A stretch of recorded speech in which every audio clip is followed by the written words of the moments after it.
Hello everyone, sorry if today's video seems a bit rushed, it's cause it is, but today I will be showing you guys how to add models into the s&works category in s&box.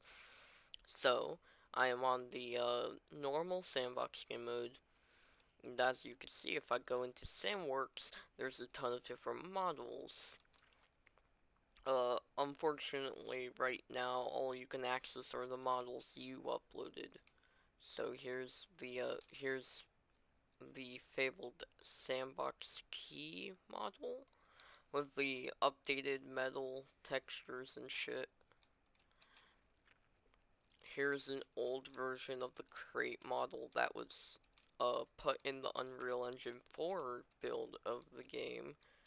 I'm assuming this was a prior tub asset or something, because it definitely is in that style.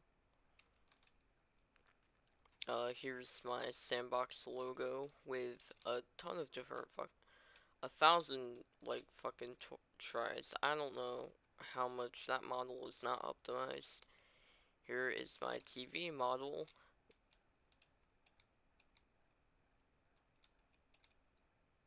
That's the TV model.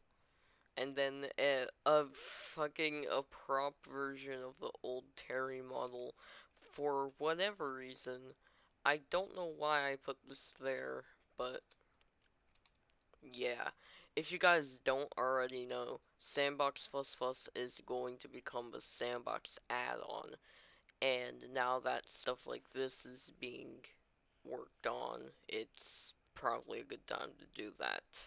So, now I will show you how to upload your own models. First, go to the asset browser. If you don't have this, then go to view and enable it in here, the assets browser. Next, go to the desired add-on and navigate to the model. You can literally do any model. It doesn't really matter, just as long as you're able to do it. As long as you're able to use it, then yeah.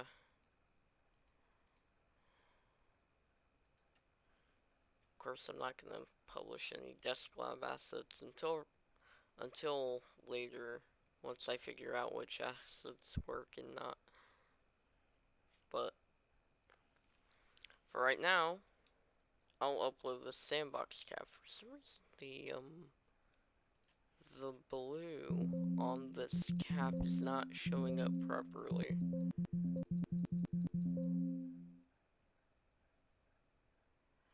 Or maybe it's just that preview. I don't know. But yeah, that is not showing up right. Anyways, you're gonna want to click this publishing button and then give it a title. s&box cap. And then give it a identifier. And then choose your organization. And then upload. But once this is uploaded, you're not done yet. What you're going to want to do is go to s&works and go to your desired organization. Go to your add-on and click released for your visibility. Once it is released, go ahead and restart your game, and you're good as gold. You can see that I have the model working in the base s&box game mode on my own system without using s&box or anything. So yeah, you can do this with pretty much any model right now. And I'm assuming the same is going to be for entities whenever those get added to the s&works implementation. So yeah, that's pretty much it. Thank you all for watching, and And as always, let me know what you think.